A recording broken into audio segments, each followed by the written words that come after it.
आप तारीख उठाकर पढ़ेंगे सुल्तान अहमद शाह वाली गुजरात, कितनी अजीम उशान शख्सियत का नाम, जिसने अहमदाबाद बसाया है। शेख सरकारे शेख अहमद खट्टू गंजबख्श रज़ी अल्लाह ताला अन्हु की बारगाह से इक्तिसाब फैज कर जिसने शहर अहमदाबाद को बसाया है। लेकिन जरा अंदाजा लगाएं उनकी जिंदगी का अदल। तेजी के साथ वाकया पर देता हूँ, हुजूर गाजी मिल्लत की तशरीफ आवरी होने वाली है और मैं अपनी गुफ्तगू को खत्म कर रहा हूँ। तेजी के साथ अर्ज करता हूँ, करीम मुस्तफ़ा सल्लल्लाहु ताला अलैहि वसल्लम के इन दीवानों और आशिकों की शान देखें। अल्लाह अकबर कबीरा। सुल्तान अहमद शाह, बात तो बहुत लंबी है मगर मैं इख्तिसार के साथ अर्ज करता हूँ। 8 साल हो गए जब हुकूमत करते हुए। अमीरों ने अर्ज किया, लोगों ने अर्ज किया, सरकार इजाजत अता फरमाए 8 साल का जश्न मनाया जाए। जिले सुबहानी को 8 साल गुजर गए हैं हुकूमत करते हुए, अमन अमान के साथ, खैर आफियत के साथ। आप इजाजत अता फरमाए तो हम जश्न मनाएं। अल्लाह अकबर। आप और हम साल हर साल जश्न मनाते हैं और जनाब शादियों के जश्न की बात आ जाए तो हद से तजावुज कर जाते हैं। मगर 8 साल आधे हिंदुस्तान पर तकरीबन हुकूमत करने वाला, कोटा बुरहानपुर की सरजमीन तक जिसके सिक्के चलते थे, उस वाली गुजरात को सुल्तान अहमद शाह कहा जाता है। तफसील में नहीं जाता, तेजी के साथ अर्ज करता हूँ। इजाजत बख्शी बादशाह ने, लेकिन कहा देखें जश्न मनाने में शरीयत की हद से तजावुज नहीं किया जाए। मनाओ जश्न मगर हद से बाहर मत निकलना। सारे शहर को चरागा किया गया, रोशन किया गया, मुनव्वर किया गया। सारी आवाम खुश थी, सारी आवाम खुश थे, सारे लोग खुश थे, हालात बहुत अच्छे थे। अचानक एक हादसा पेश आ गया। सुल्तान अहमद शाह का एक जवान दामाद था, बड़ा खूबसूरत, बड़ा वजी, ख़ानदान का रुकन अजीम, बादशाह का सगा दामाद।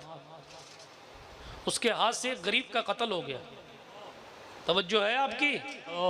हाँ, आज हर अमीर सोचता है कि मैं अमीर हूँ और गरीबों को हिकारत की निगाह से देखता है। जी, किसी कहने वाले ने कहा गरीबों को हिकारत से न देखो ए अमीरो तुम, गरीबी हमने पाई है रसूलुल्लाह के घर से।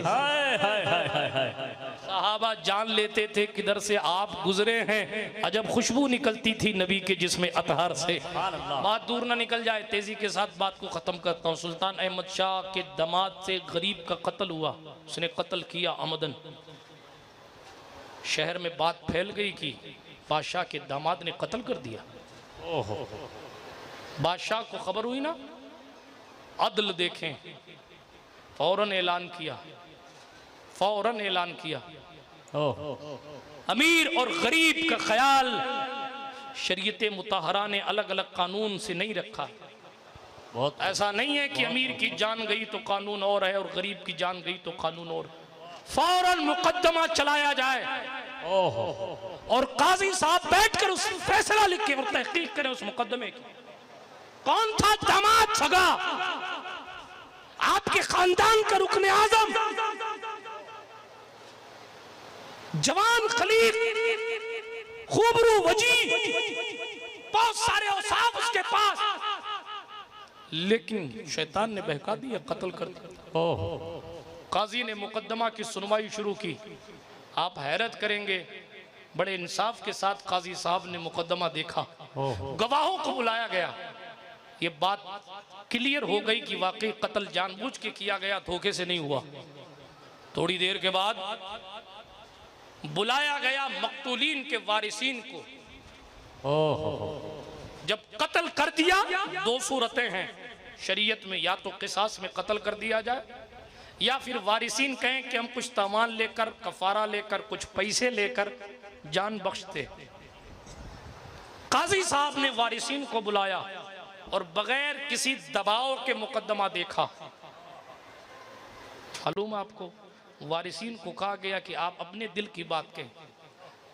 वारिसीन ने कहा हमें आप तावान दे दीजिए, जाने वाला तो चला गया। अब ये बादशाह का दामाद है, इसको क्या कत्ल करवाएं, आप तो मैं पैसे दिलवा दो, उसके बदले 22 अशरफियां तय की गई। जी 22 अशरफियां तय की गई। ये 22 अशरफियां हैं, तावान तुम्हें दे दिया जाएगा, ठीक है, लेकिन फैसला, आखिरी फैसले के लिए पूरी चार्जशीट फाइल करके बादशाह सलामत के पास भेजी। काजी ने बहुत एहतियात के साथ लिखा, हुजूर वाला जिले सुबहानी की बारगाह में अर्ज है, मैंने मुकदमे के इंसाफ के साथ सुनवाई की और ये पाया कि कातिल ने अमदन कत्ल किया, और साथ ही साथ मैंने वारिसीन को बुलाया और वारिसीन को बुलाकर उनसे गुफ्तगू की। वो खून बहा लेने को तैयार हैं और उनकी ख्वाहिश ये है कि उनको पैसे 22 अशरफियां तय की गई वो दे दी जाए और उसके बाद बादशाह सलामत के दामाद को रिहा कर दिया जाए। लंबी चौड़ी बात लिखी थी, मैंने शॉर्ट में अर्ज किया।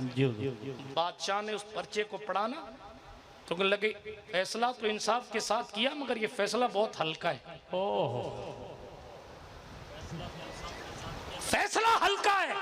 मैं नहीं कहता कि मेरे काजी ने नाइंसाफी की है, और वाकई नाइंसाफी नहीं की थी, मगर अदल का आला मकाम जिस पर वो फाइज थे कहने लगे बेशक इसमें इस चीज का ख्याल रखा गया है कि कातिल मेरा दामाद है। काजी ने भी ख्याल किया होगा कि कुछ नरमी रखी जाए, और मकतूल के वारिसीन ने इसलिए खून बहा ले लिया होगा, लेने का इरादा कर लिया होगा कि ताकि बादशाह सलामत हमसे खुश हो जाएं। लेकिन अगर 22 अशरफियों के बदले किसी गरीब की जान खत्म कर दी जाए तो हर अमीर को ढील मिल जाएगी और गरीबों का खून सस्ता हो जाएगा। गर्ज वो मेरा दामाद है, उसको ये घमंड रहा होगा कि मैं बादशाह का चहीता हूं, इसलिए उसने गरीब पर हमला कर दिया। शाही खानदान के इस घमंड को दूर करने के लिए मैं इस फैसले को अखलाकन, शरअन, सियासतन, इंतजामन नाफिज होने की इजाजत नहीं देता। मैं जानता हूं मेरी बेटी बेवा हो जाएगी, मैं जानता हूं कि मेरा एक बेटा मुझसे जुदा हो जाएगा, मगर अल्लाह उसके रसूल की रिजा के लिए, अवाम के वकार की हिफाजत के लिए मैं हरगिज इस फैसले को नाफिज करने की इजाजत नहीं देता। और ये ऐलान करता हूं कि कातिल ने चूंकि जानबूझकर कत्ल किया है इसलिए उसके लिए सजाए मौत लिखी जाए और उसको मौत की सजा देकर एक रात दिन तक उसको चौराहे पे लटकाया जाए ताकि मुस्तकबिल करीब व बईद में शाही खानदान का कोई फर्द किसी गरीब पर जुल्म ना कर सके। बहुत ये है मुसलमानों की शान, ये है मुसलमानों का अदल। ऐसे सैकड़ों किस्से हैं।